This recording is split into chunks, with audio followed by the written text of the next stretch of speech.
This conference will now be recorded.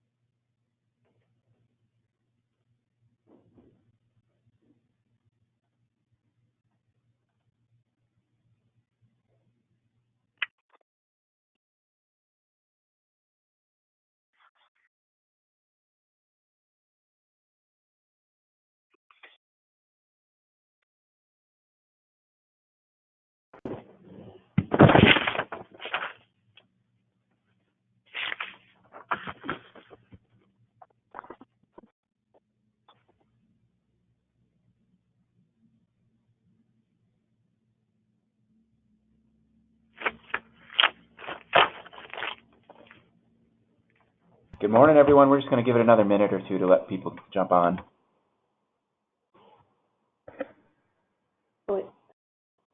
If you could mute yourself, that would be helpful. We have an option later to unmute everyone at the same time.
Hey everybody, thanks so much for being here today. We know that there's a few conflicts, so appreciate those that could make it. Russ and CWCB, I'm here with Greg Johnson and Megan Holcomb.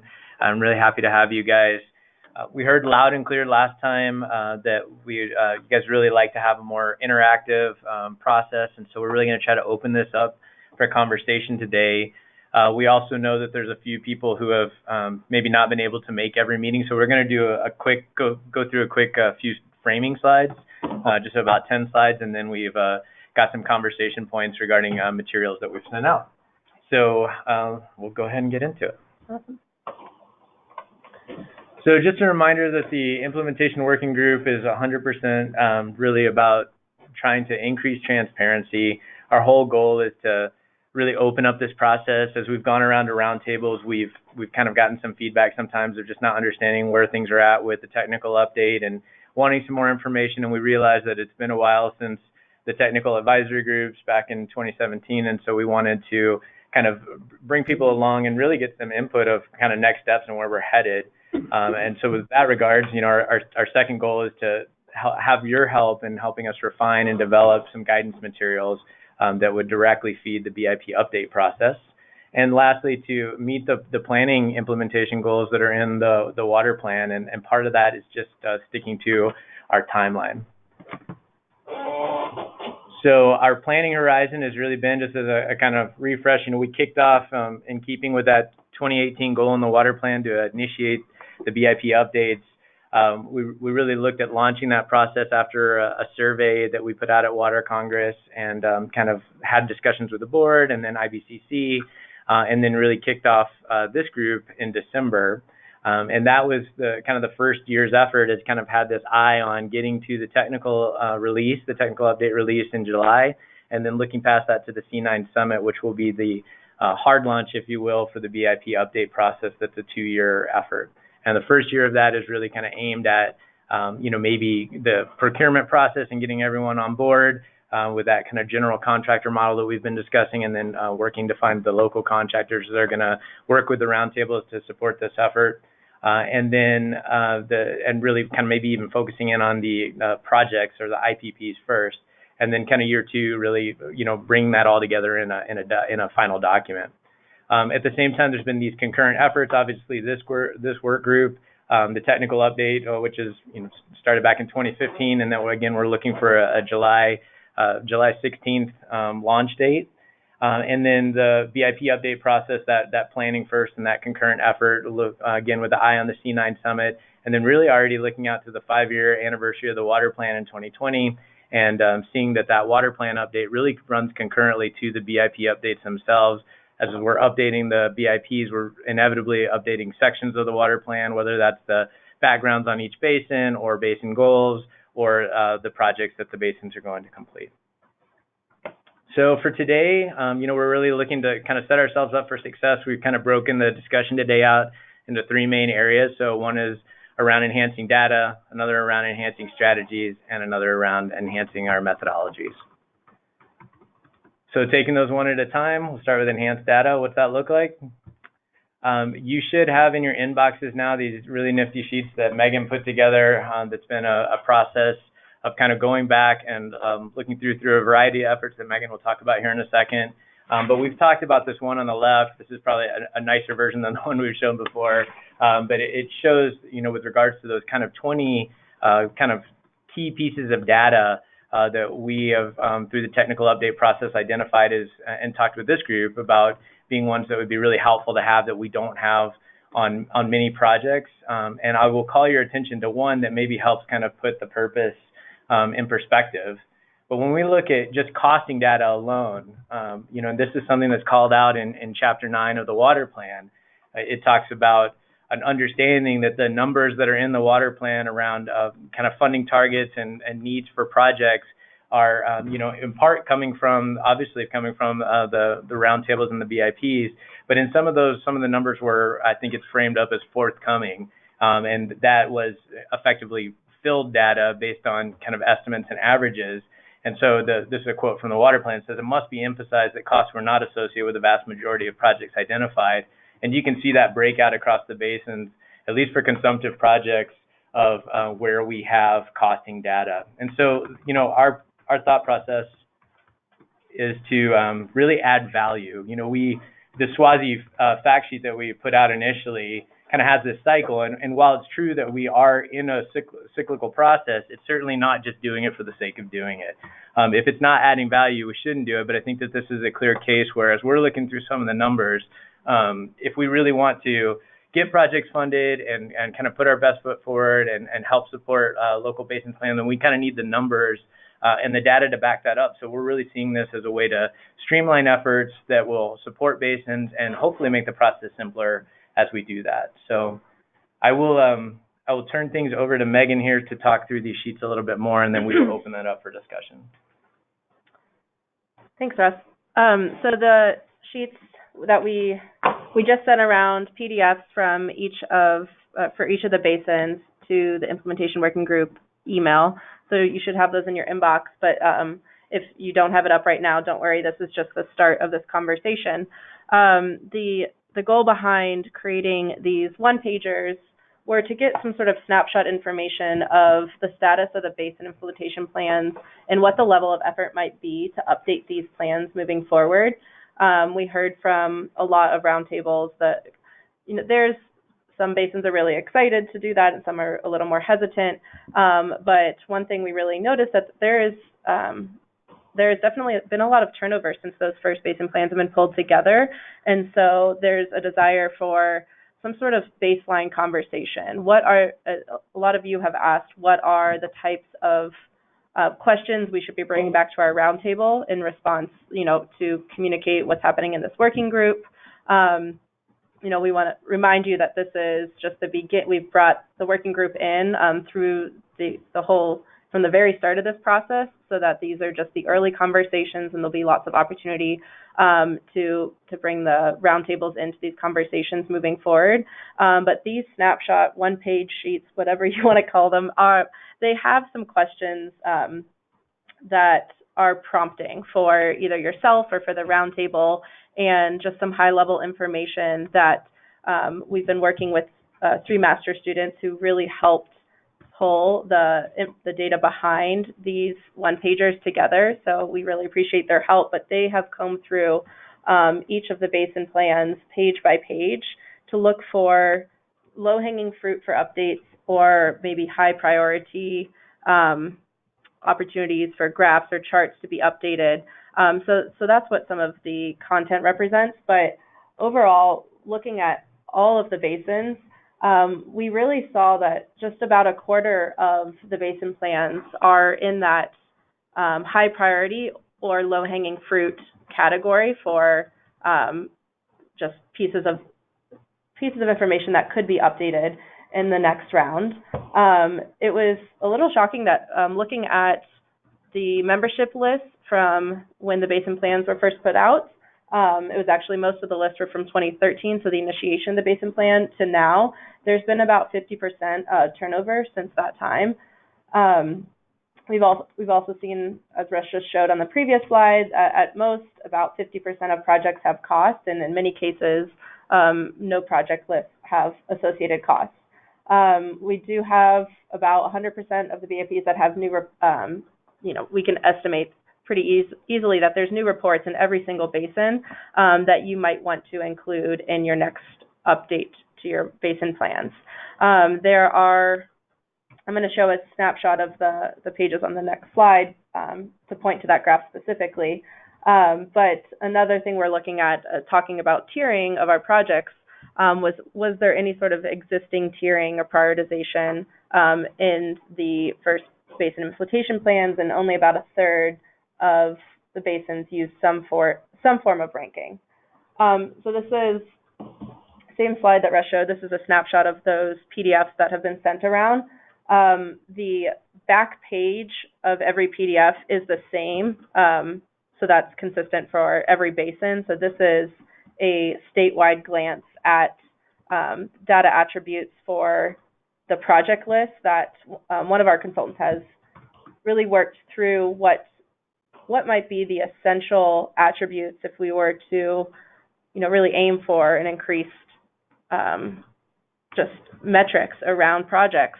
What would those attributes be to get everyone on the same page so that we can have that information to support costing data and to really help incorporate any updates in your local planning.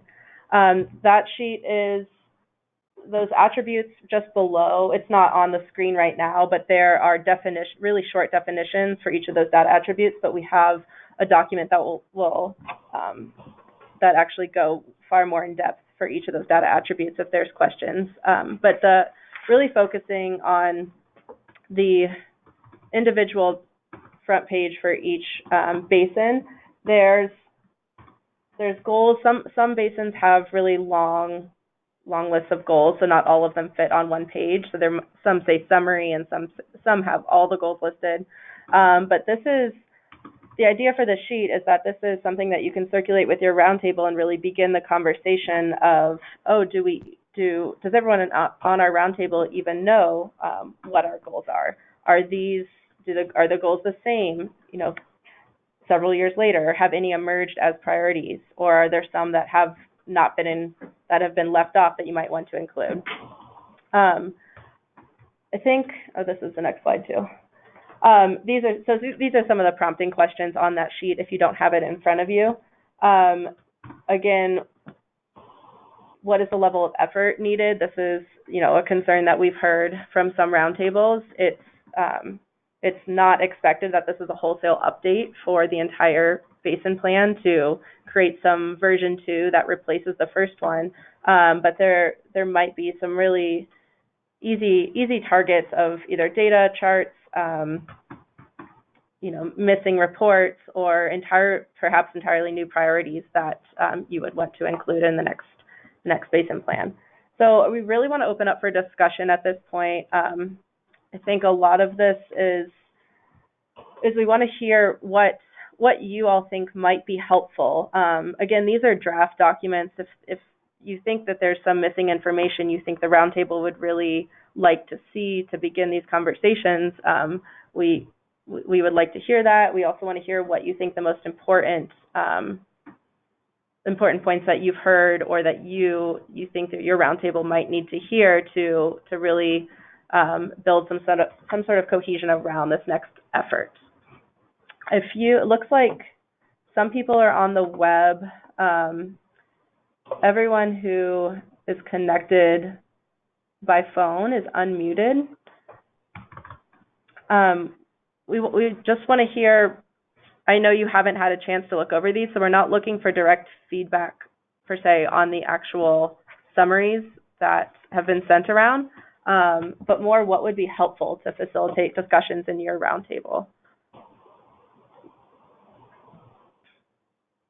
Do you guys have any thoughts of just prompting what? Well, I think one thing we've heard, I think a few times, is just not necessarily, I think Megan hit on this, but understanding, your role. And I guess I would emphasize that you can make it what you want. I think there's definitely some folks we've heard from that are really looking to kind of break down every detail of this for their roundtable and get input.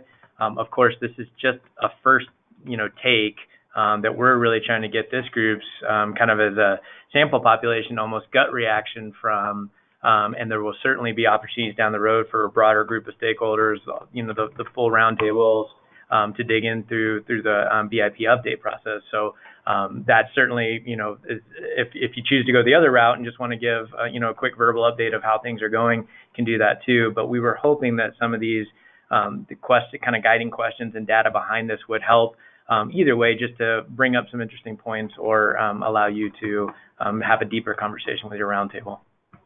We have one comment in the chat box from Carrie Dennison. Says, I like to see a focus on how projects or plans can meet identified gaps in the modeling or analysis efforts in the BIP that accurately identify needs and gaps. Sorry, one second. Carrie, do you want to elaborate on this? Yeah, sure. I think that including costs is important, but I also think that knowing what a particular project will do for a basin is going to be more important when we're talking about creating plans and putting projects on a VIP list. I mean, it's great to know how much a project costs, but okay, if we don't know what the acre foot gain or what the end benefit will be to the basin, it's hard to really evaluate if that's a worthwhile project, even if we know how much it's going to cost the basin. So, right. And so I think that when we develop projects, it'd be better that through the BIP process that we establish sort of not just goals, but flow targets or storage targets specific to our basins. Right, so to have some level of impact associated. That's a great point, Carrie. Yeah. Measurable. Yeah, and that's a good reminder too. I mean, we just pulled out one metric, I think also because it's one that's getting a lot of attention through several efforts right now around planning costs, but definitely that list of 20 includes things like yield, and you can see there's gaps for that. And of course, this group did a good job, I think, of highlighting, where you might have cases where you don't have some of that information in a project that might be more in a conceptual or proof of concept phase. But really good point, Carrie. That's definitely critical.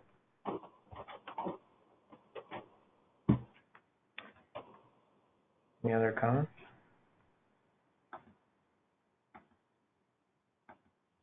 It could be that we know we got a lot of people that are out today. We've got some conflicting meetings. So No pressure, but definitely feel free to use that chat, or if you think of something in a minute and you want to jump in, we definitely just want this to have more of a conversational tone. Right. And if it's something, again, we realize we sent some of these PDFs out, just a little bit ago. So if it's something you need to digest, we'll definitely make time at our next meeting to dig into it. I'll just add one question that the students we're working with brought up. They were just kind of posing as they were working on this. I'm going to flip back one slide here. So the data attributes that you see here listed, there was a question from the students of just a curiosity if it would be valuable to the roundtables to have some way to qualitatively capture how the attributes are like presented, or a big issue with getting a full a data set from the first round of project lists is that these projects are at every stage of readiness. And so is there value in having some sort of attribute that perhaps was more of a qualitative measure of readiness? And maybe that could be connected to the tiered matrix as far as helping to describe that for the basins. I mean, it's not really something that needs answered, but it got brought up as perhaps a way to connect the matrix and the data attribute list for each project. I don't know. So no other thoughts? Oh wait, we've got one from Phil Johnson. I think this is a great document to stimulate conversations at the roundtables, and that's really the goal here, is to help you all either begin to lead, or as work groups are formed on your own roundtables, have some sort of starting place, knowing that not everyone was involved the first time, and we heard a lot of value in going back and kind of just picking up what was the basin plan in itself, but also what was in it. And it's probably been a really long time since a lot of people have read that plan, if they ever have. Yeah. So that is the goal here. And if we don't have any other comments at this time, we can just move forward, and we will circle back at the next meeting. Sounds good. Okay. And I would also just add that we to this issue, I mean, Carrie, again, really good comments, but your comment around flow targets reminds me that we are, as part of this update process, not just, updating the documents, but also providing some tools. So whether it's flows or costs, we are going to have, we already have out a costing tool, which we're hoping fills a little bit of a gap in just the ability to get costing information that can really help basins, and then are still working on, but we'll have a flow tool out as well. So just throw that out there. Okay. Yeah, and this is Greg. I would just add that I think, as Russ has mentioned, with all of this stuff, we're extremely excited to release the technical update and analysis in July. But the whole point of this is to get it in your hands and then improve everything. So it's certainly an iterative process moving forward. So, for example, with the flow tool that we'll have, there may be some nuance and some tweaking that needs to go into that moving forward. So, just think of this as the evolution of the water plan and the data and the technical foundation that underlies everything. But nothing is ever set in stone. We're working with roundtables. That's the whole beauty of the process. Yeah, I think this is absolutely, we've gotten comments before on, from Swazi 2010 of, I didn't like X in the plan, or didn't like the way Y was treated. You'll absolutely have the opportunity through this BIP update process and this kind of general contractor model to have both, maybe a more streamlined, communication channel to get information heard. Other local contractors that, really trying to kind of honor things we've heard from roundtables about wanting to work with other basins and maybe helping facilitate those interbasin dialogues, and really a chance to kind of iterate on what comes out of the technical update. And by all means, where we didn't get it right or something could be improved, we're really looking to work with the roundtables to do that. So and again, as Greg had mentioned on the tools, the costing tool that's out right now, we've absolutely framed up as a beta. It's not that it doesn't work. It works great, but we realize that it's going to be an iterative process, just because some of the numbers in there could be strengthened by costing information that the basins have on a project that they've done, and where that happens, we can definitely kind of work to integrate that long term and update that tool moving forward, which will again, make the tool stronger and help support the basins better. So just kind of in summary of this section that we talked about with enhancing data, the goal is really to focus on, especially with the kind of initial focus of the BIP process, to really dig into projects, look at this essential list of data, the list of 20, we've kind of called it there. We've gotten some feedback through this group that maybe there's some other items that need to be on there. I remember, I think Jackie Brown had mentioned, or Melly, maybe something with water rights or permitting. To the extent that we don't feel like that's covered, certainly up for strengthening that. We want to kind of look back at work that's been done. There's a lot of references in the water plan to the No Low Regrets action plan. And as a reminder, that was, kind of a iterative process that's really tied in with scenario planning and some of the portfolio work that the basins and IBCC really worked in tandem to develop. And there's several references to the No Low Regrets effectively being core strategies in the water plan that, if enacted, can really take us a long way to meeting our water gaps. So we want to kind of revisit and put the plans in context. I think as Carrie kind of framed up and Megan added, that level of impact and where we're actually, those plans, we're not just getting costing data around them, but we're filling them.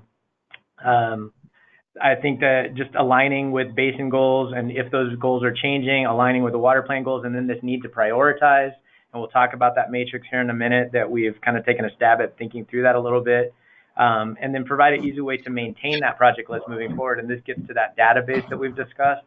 And that is definitely going to be a tandem effort as we're moving forward to both, work on the BIPs or the basins, but also develop this project database that will allow an easy way to kind of keep tabs on where projects are. And to the extent that maybe you don't have all this information right away, it could be added later, and maybe that changes where it falls out in priority. But all of this really goes back to supporting basins on implementing projects. And so that is definitely the focus.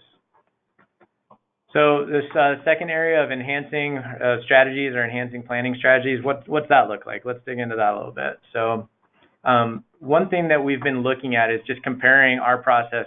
I think one of the comments that we've heard a lot is, gosh, it feels like we just did this. Why are we updating things again already? And hopefully through this process, and even the data that Megan's helped put together and talk through, you can see, we've heard certainly from our directors on the board too, that some of the information in the BIPs is stale or needs to be updated, and that makes sense. But are we moving too quick? We wanted to do a little bit of a gut check to say, where do we compare with other states? And there's this really neat report that actually Megan even helped kind of bring some information together for, that compares our water planning efforts with 17 other states that have water plans, or we're one of the 17.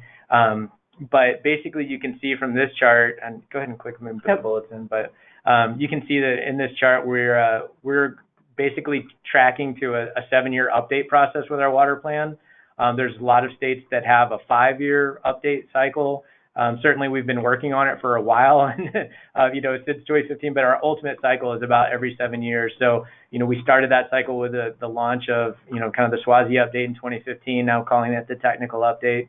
And then in Chapter 11 of the water plan, the goal is to initiate the water plan update in 2020. Our goal right now is kind of following on the heels of the basins plans to put out that updated water plan in 2022. So if anything, we're right in the middle of the pocket, if not, a little bit longer lead time on the update. So I just wanted to put that in context. So again, getting to this idea of building on our past efforts and really looking back through that No Low Regrets, we're absolutely not trying to reinvent the wheel.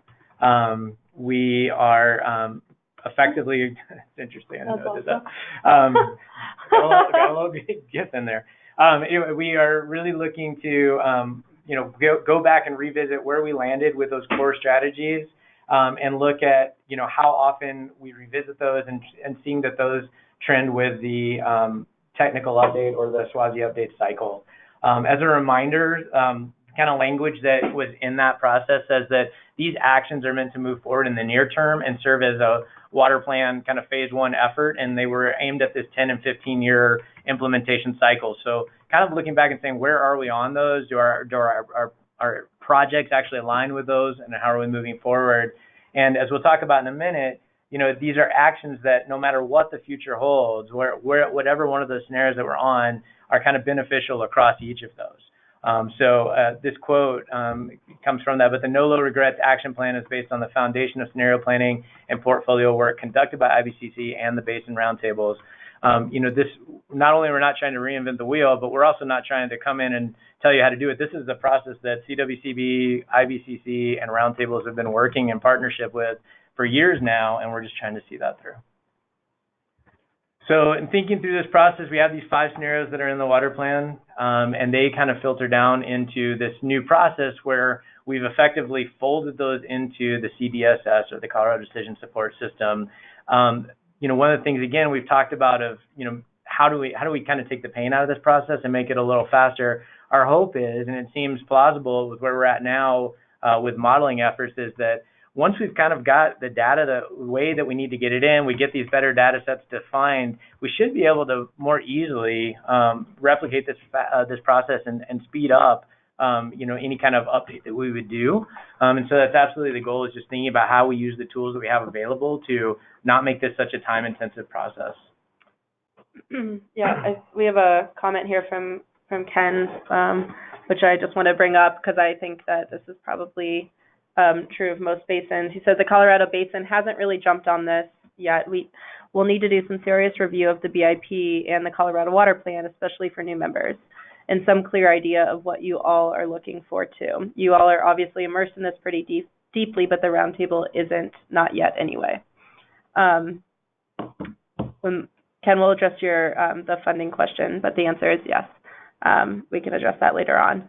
But I just wanted to bring that up because I think that it makes sense that especially the Colorado, I mean, I'm on that roundtable, so I know where you guys are at in conversation, but that's why this working group is starting to think about these things so that we can help tee those conversations up at the roundtables.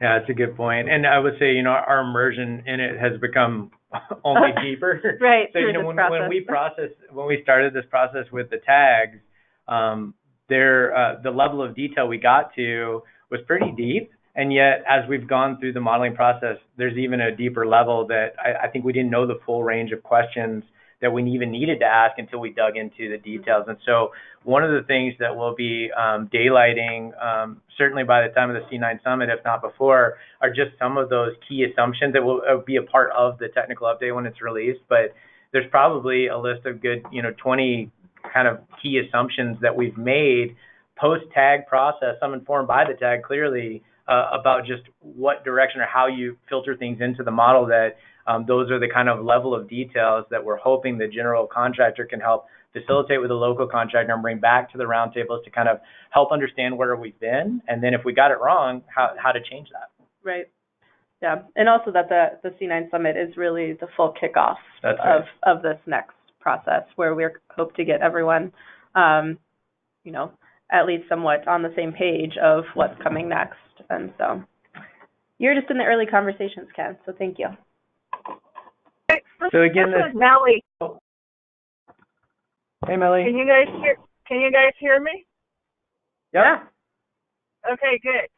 I don't have a computer in front of me. I don't know what you're looking at, and I didn't receive a PDF because I'm driving. But my question to you right now is that I guess I'm not very clear. What kind of input are you asking for right now from us?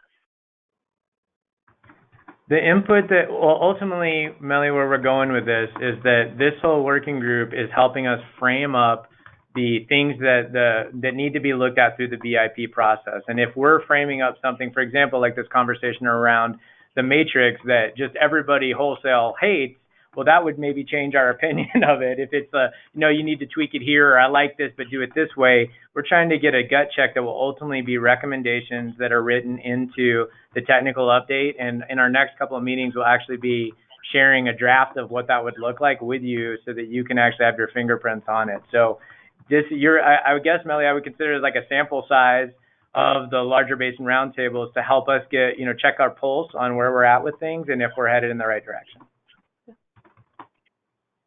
So the basic question is, what would you modify? What would you change, or what would you look into in your BIPS? Is that the question for the roundtable, basically?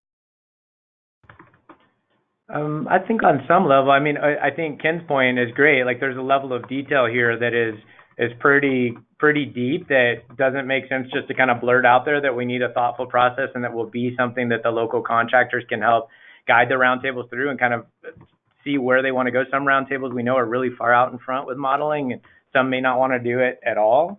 So there's kind of that disparity between those two of where they want to go. We know that there are some things though, like this missing data question, that is big, right? We have a lot of gaps in data, and we know fundamentally we have to get those right.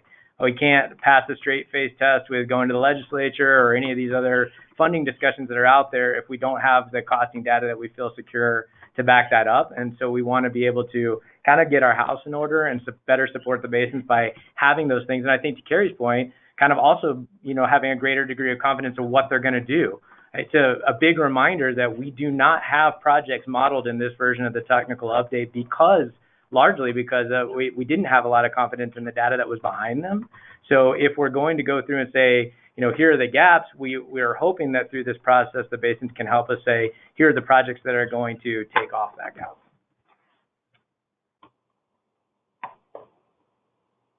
Russ, Kevin McBride here. Hey, Kevin. Hey, I just want to, in all this conversation, I think following up on one of the other comments is that you are obviously very invested in this, and I would just caution the amount of detail that you want in any of these things. And for example, in the modeling, any particular model run of the same model with different assumptions can certainly turn out different answers to some of the fundamental questions that you are asking. And so as the water plan has sought to be aspirational and I don't think, as you say, you're looking to create another regulatory environment or things where everybody needs to agree, or that roundtables, as valuable as they are not doing, detailed planning at the level of, say, Denver Water or Northern, or agencies actually building some of these IPNPs. So, and the answer to some of the questions wouldn't really be worked out until after a permitting process. So I would just caution that in the desire to get a lot more information, you don't drive down a road that is not helpful to implementing projects. Really good point, Kevin. And it's something that's come up. Just even another reason we didn't model projects in this effort is because you don't want to have a war of the models where we've got something that says one thing, but to your point, Northern, somebody has modeled something a different way, and now we're conflicting with potentially them in the middle of a permitting process. And so there's those kind of decisions I think will have to be made too as the roundtables think through what projects they would want to model.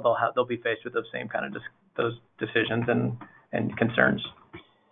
Right, and as much as I think having been very involved in the modeling that occurred here on the Yampa, the idea was to develop a tool for discussion, not a tool for judgment necessarily. Yeah. So just the way the roundtables work, what you expect, for a final,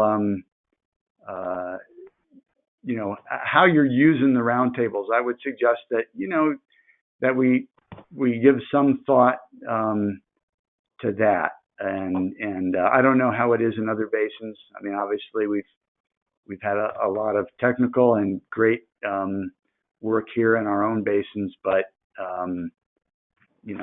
that's a concern I hear expressed frequently as far as to what level we're going to, because it's not about, any of these projects are eventually going to be about reaching an appropriate balance, not, there's just no way, as we know, to meet every desire out there. So anyway, I just want to chime in. Thank you very much. No, yeah, great points, Kevin. This is Greg.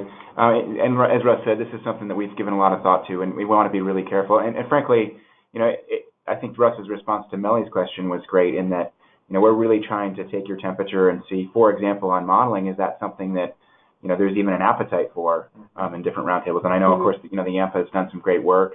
I think conceptually, there could be some good opportunities to model certain projects in certain places in different basins.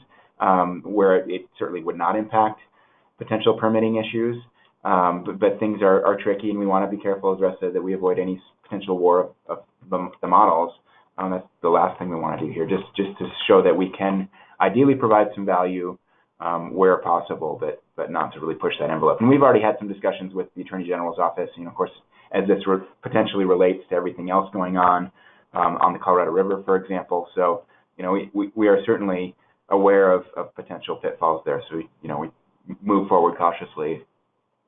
And maybe threading the needle between Mellie's question and Kevin, your comments, that this is exactly, so what the ask is this is the kind of temperature taking that we're looking for, right? So when we write up, I love that the tool should be something for discussion, not for judgment.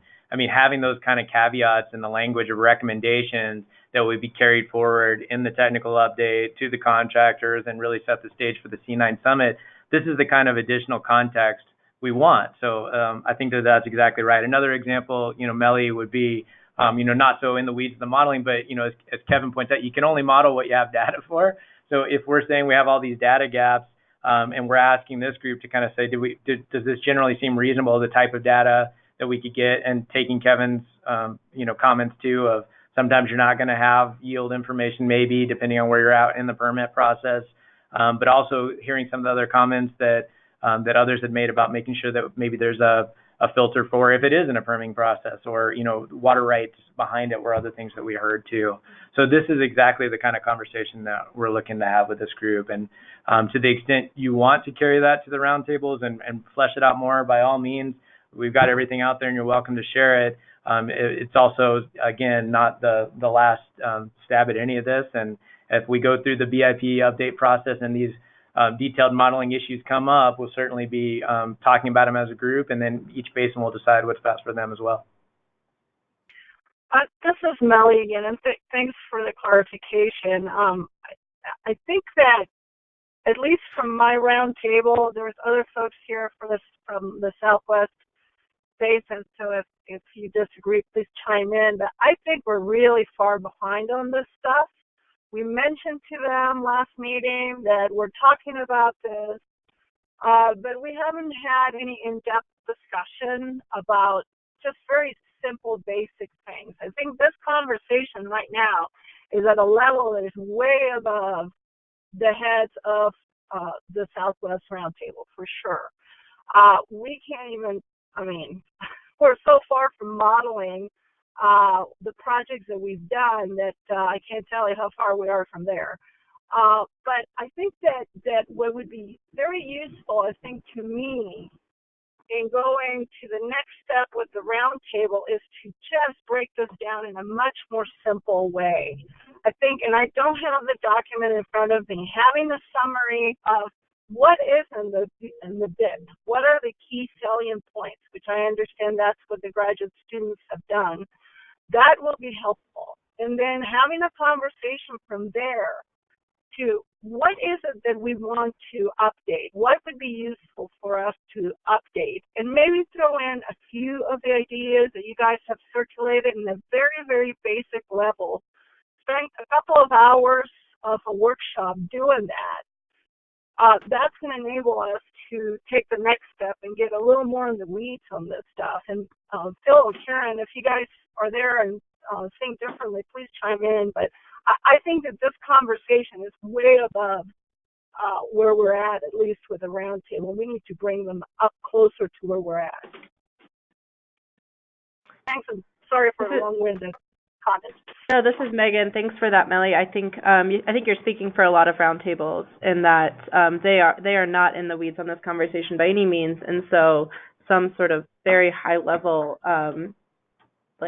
ground to stand on makes sense, and that will come. Mike had a question, which I think is timely here. He asked, when do you anticipate sending the contractors to the BRTs to help guide this discussion?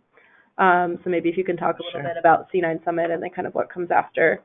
So, really great question. The thought process is, so first we'll see what happens with the projects bill, and hopefully our funding is allocated to do this. Then we would have to go through a process to our own procurement process to hire that general contractor. And we will be kind of thinking about how we can put together a representative team to kind of be on that selection committee. Then from that effort, I mean, if things went perfectly, just knowing how long our process is, we may be able to announce somebody that we've selected by the C9 Summit, but in reality, it may be after that. And then from that point of us selecting a general contractor, it would be in their kind of general contract to work with roundtables to select their own contractor. So it's certainly not us to hire a bunch of people and send them out. I mean, we would hire that central contractor, and then they would be working with roundtables. So, one of the thoughts we've had is, there's probably lists of people for each basin that you're going to work with or you have worked with before that you like working with. Making sure that we have that list of names as we go through that process will be things that we can put through into that general contractor model of may work with groups such as, and then it just has a huge list that's a catch-all of anybody that's ever worked on any plan in the Rio, for example, or whatever basin it is. So definitely will be an iterative process where first we get that general, then they will kind of work with the roundtables to make those local selections of who works best and who really you guys want to work with at the roundtable level more directly. Mm-hmm. So we'll have a specific ask for that when we want that list. But I guess a good caveat just right now is that whoever's on that list doesn't mean that that's who you have to work with, but the idea is to have some sort of catch-all options so that they're at least included, right? It is, and one of the things I say. This is Mike Shimon. Oh, go ahead. Just let me follow up. It's a great follow-on to Melly's point that the roundtables are way behind where we're at right now. And even though after the February meeting of this group, we did an update with our roundtable, it was a little bit like their eyes were glazed when we went over a few of the slides and explained this whole process and why we're doing it. And we're at the level, and even looking at these slides today, I think they're helpful. And I think I may be the only one from the South Platte Roundtable on this discussion today, but I'm willing to go back to the roundtable and sort of show them that and say the state's looking for feedback, but actually getting them involved and really engaged, I don't think will happen until after the contractors are selected and generate what I'll call some real momentum on this issue. And that we start setting aside major blocks of our meeting agendas every meeting to have these discussions, to interact with the contractors that are actually going to do the work and make decisions. But I don't see that happening based on, my ability to just kind of take your slides back to the roundtable and say, here are the issues for discussion. So that's why I raised the point. I don't know what you guys are anticipating about when certain things happen, but I don't think we're really deep into the weeds at all on any of this.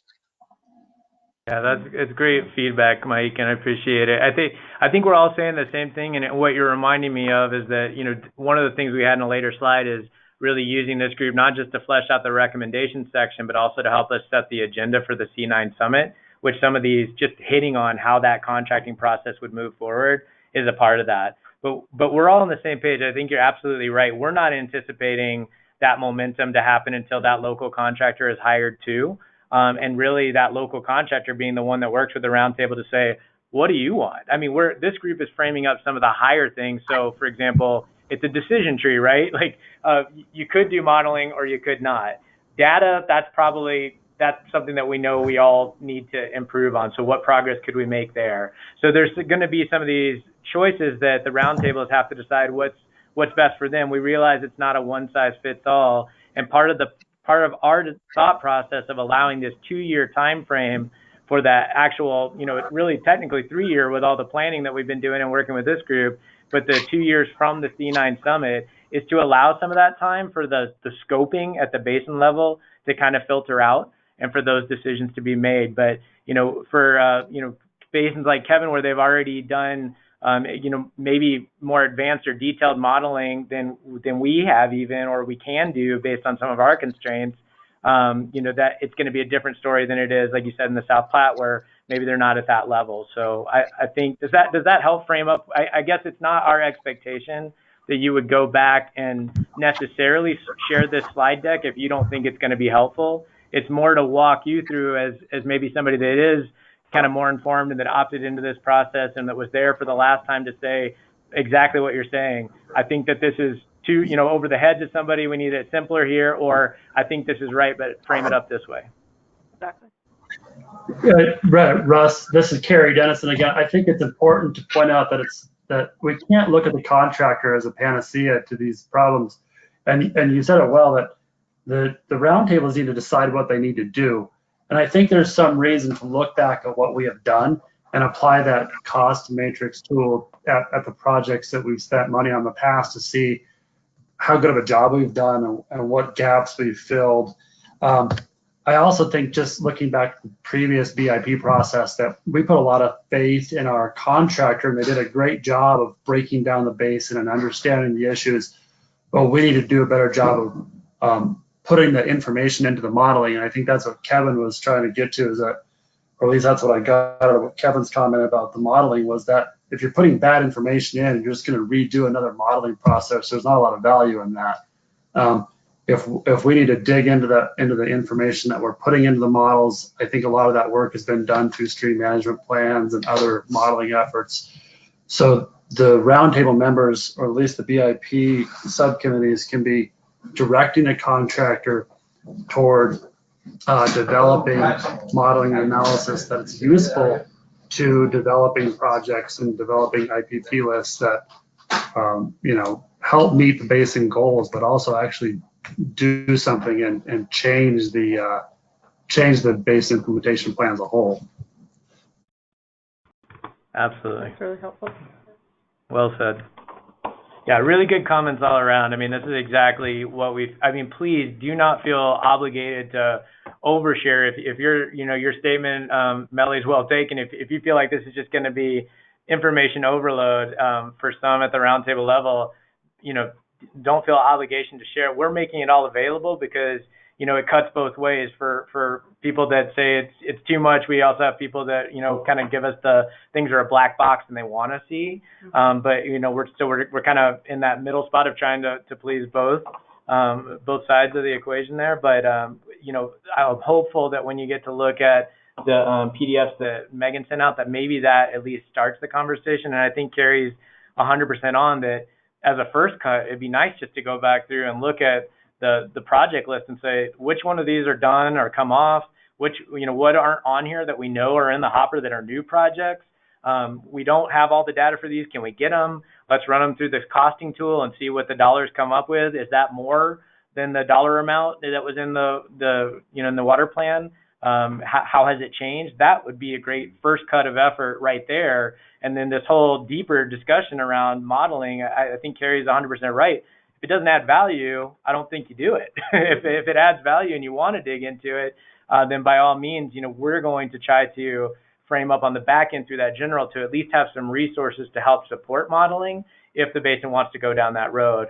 But I do think that there is probably, once we get into just a level of discussion around, here's what we decided and why. For example, we at a few roundtables, we always get the comment of, gosh, the ag gaps look high.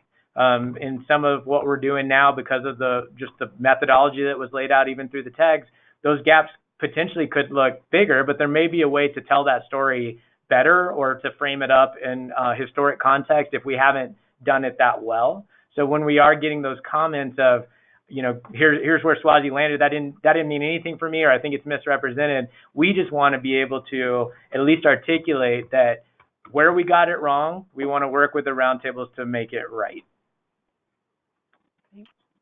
Oh, this is Millie again. Something else that would be really helpful is if you guys have an internal timeline, how this is supposed to, I know you're looking at, I think, 2021 to have it done. I think that would be helpful as well. And we have to be sensitive that the roundtables are being bombarded now with demand management discussions and drought contingency. That's taken a lot of time. There is a risk assessment.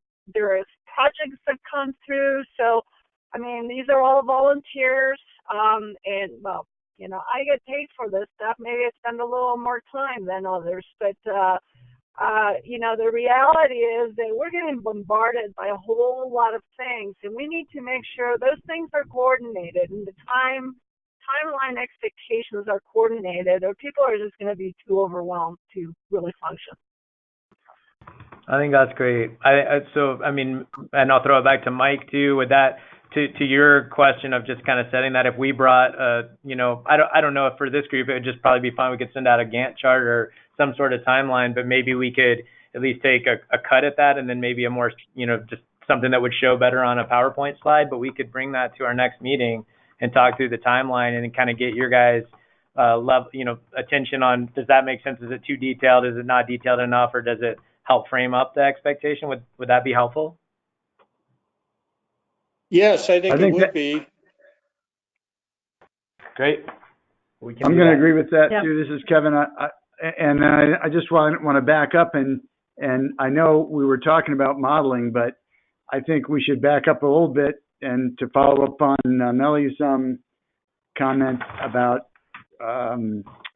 volunteers and you know, the level of understanding of many of these things is that the roundtables, I thought, were to be a tool for discussion themselves, not necessarily a tool for judgment. And I know you're faced with trying to make judgments about where money goes, et cetera, but you know, what the real expectation is there, you know, and that balance, I think, is something that, you know, might be set up for the C9 summit.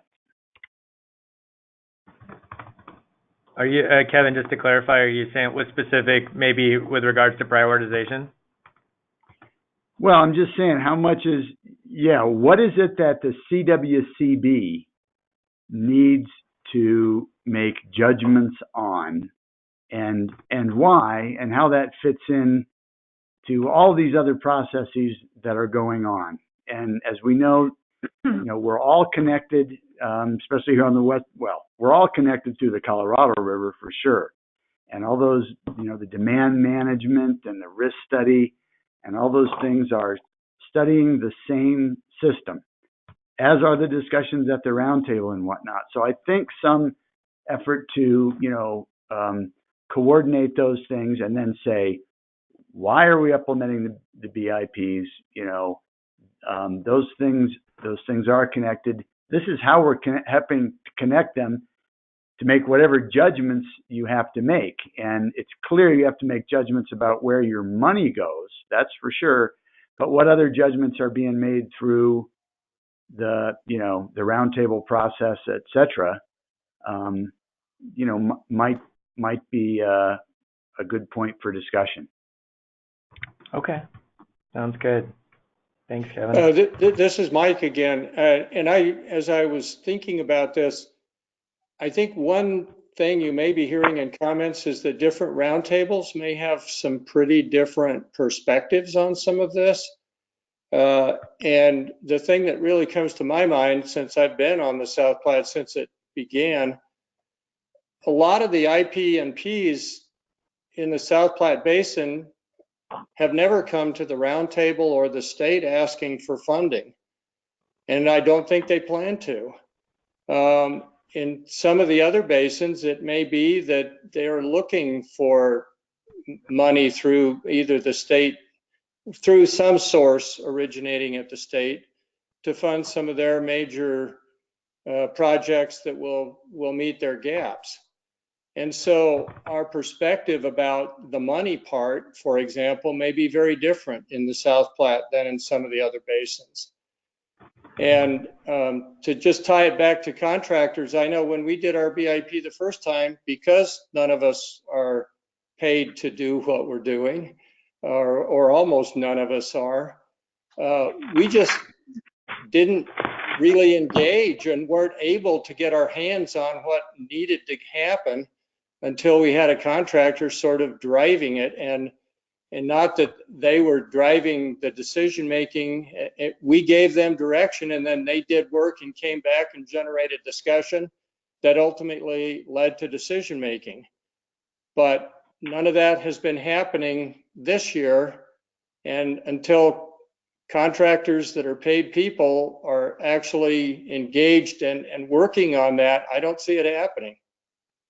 Yeah, I agree. I think it's really good. And I would also add that hopefully this general contractor model can serve in a couple of ways of being effectively. We had thought of it because we've heard this comment too about, gosh, I think Jackie articulated it well last time. We really need some help. We're not generally paid. We're volunteer, and this is a lot of work.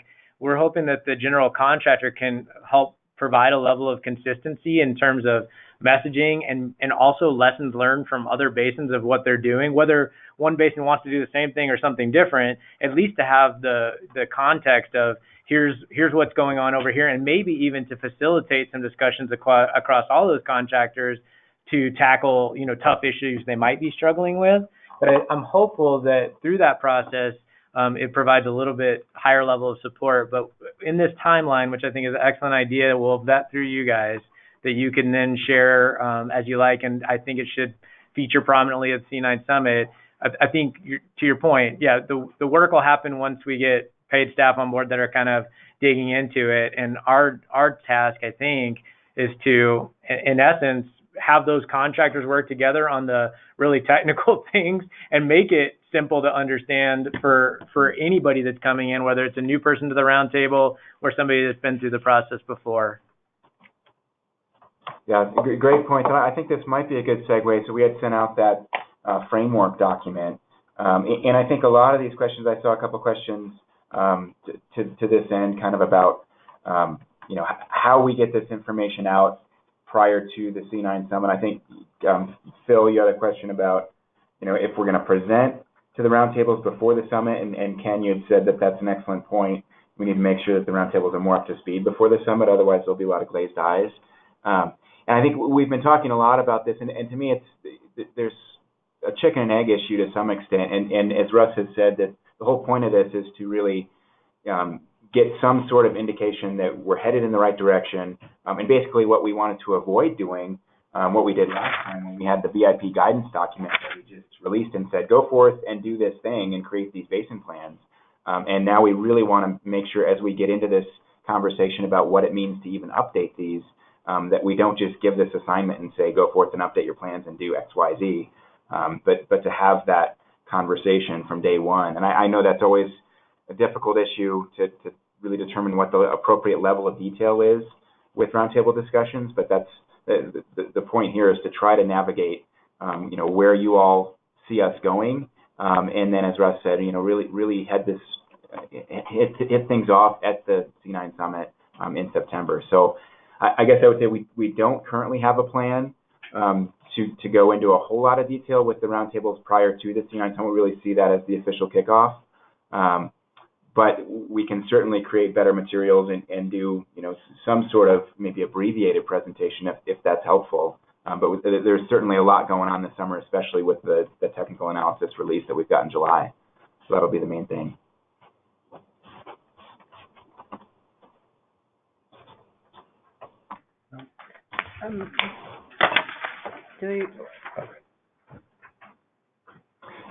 So were we going to do comments on the framework?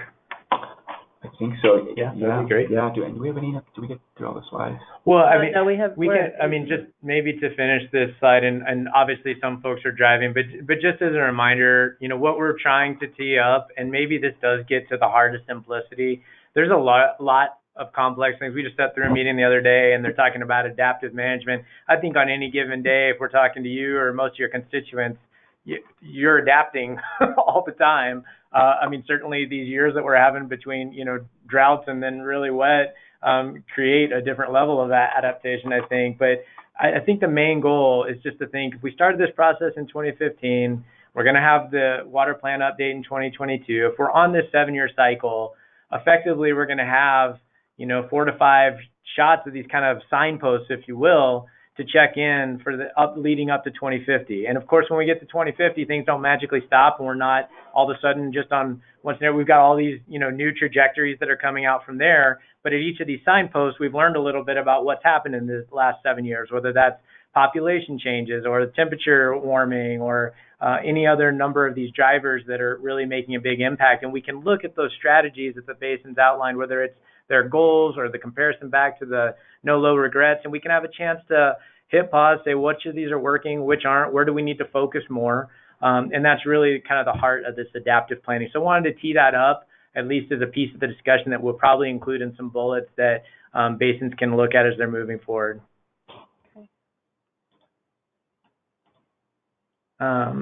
So I guess, maybe it's just a good point to pause here, like we've talked about, whether it's the matrix or the framework. Maybe we could just pause here and say, what other comments? This has been some great discussion, and I kind of don't want to kill it with just some extra presentation. Like, for those who have gotten to dig into the matrix, what did you like? What do you hate? Same with the framework. In some of the conversations we just had about some of this being too deep of a level, a lot of what we're talking about here is really aimed at trying to summarize that in this guidance document, that framework that we would give handout at the C9 Summit, and that is what we had sent around. So maybe we just open up for a conversation on either or both of those things.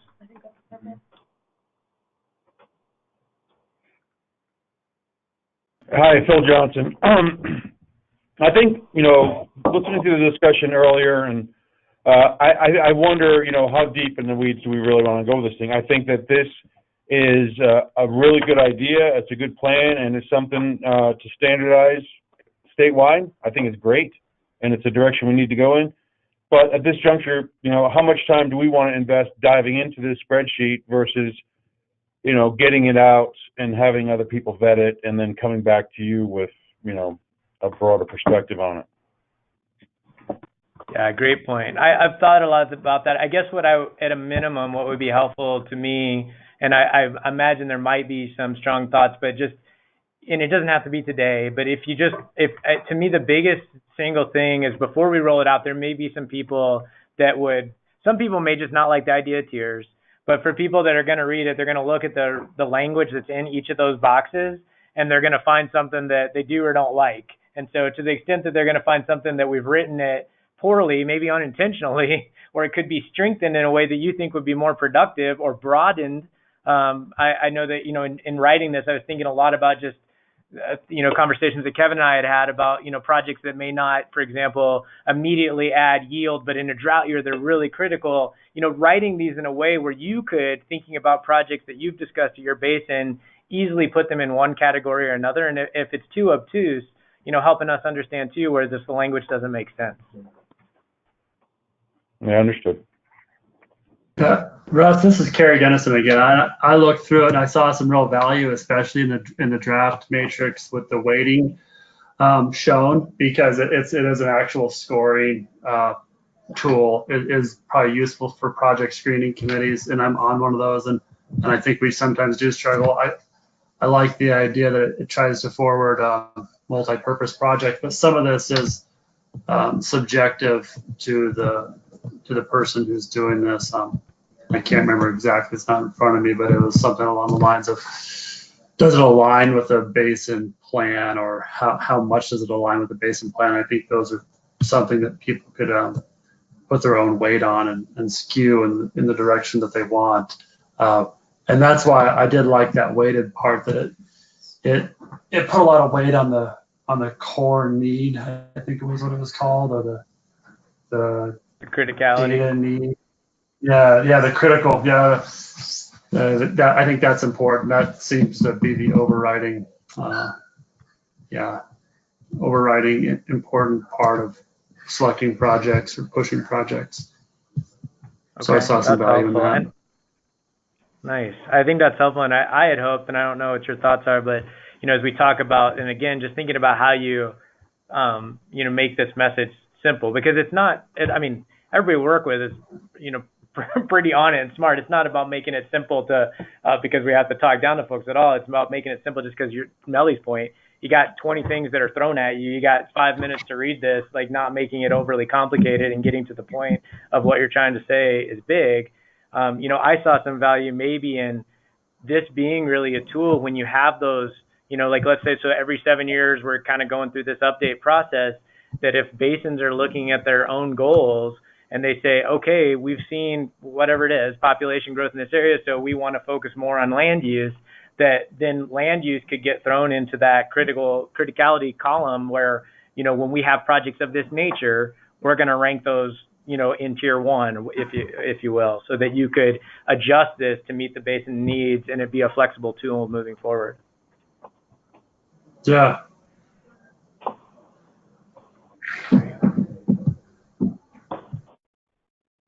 Any other thoughts on the matrix or on that framework document? We again, if you didn't have time, what I think we can work on bringing for the next meeting is, at the minimum, I'd like to have some kind of draft, even if it's just bulleted, that is maybe, to Melly's point of what you're asking for, that lets you dig into a little bit more of what we're thinking of teeing up in the actual written recommendations that would go into the technical update, which are effectively informing next steps, so the BIP updates. We can have some more conversation on this matrix if people have had some time. We can also just say, hey, Phil's on the right track with this. Let's just get it out there to a broader audience, whether that's at the C9 Summit or if we think maybe that's too much to throw at people there and we want to let this filter out through the contractor process, like Mike said, when you got somebody working on it, it comes down the road.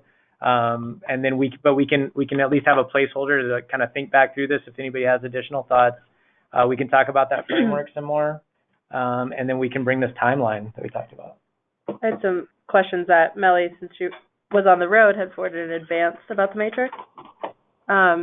One being, is the matrix intended to be forward-looking only, or is the intent to apply to existing IPP list? If it's the latter, what kind of assistance will be given to accomplish that? Let's see. What thoughts in terms? And I would just answer that real quickly. This is Greg again. I think that the hope would be that you could start certainly with the existing IPPs that you guys had from the basin plan that was published, but that would be one of the main things that the contractor could really hit the ground running with, and then apply that to the matrix, and really help us hopefully with our new database that we'll have with the the IPP database, help get everything into that. But that whole process would basically be going back through, vetting those, see what's been done, see what might need to fall off the list, see what needs to be changed, et cetera. So. Okay. And the other, this was a good question that is helpful to keep in mind as we move forward. But are what kind of assistance would be provided to help communicate with project proponents if they aren't necessarily, for example, represented on the roundtable? So that might be something that we can talk with contractors about. Absolutely. Yeah. Absolutely. Yeah, this is Melly. I think the look back, I think that would be helpful. There's a lot of stuff in those lists that, it was a very haphazard way of putting together a list. I think the contractors did the best job they could in trying to publicize, but I think there's a lot of stuff there that can certainly be refined. And if we're looking at, a budget and try to figure out, make choices and set priorities, we need to just kind of have a good look at what's in our plate. The other side of that is that with environmental and recreational stuff, we're still developing information. So there may be a whole bunch of projects that are not going to be listed for a while yet until the SMPs are developed.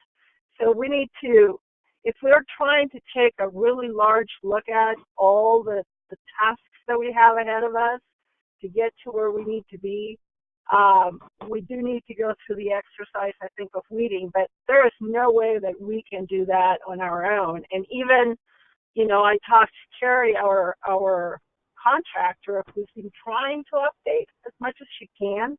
So she calls people and, she doesn't get a call back. And just the logistics of it can be really, really, really difficult. So I think there has to be some way to maybe create a questionnaire to send to people and say, you got, this much time to respond, whether you're still interested in this and answer these questions. Otherwise, it comes off the list. That would be just my thought. But anyway. Yeah. Great point, Millie.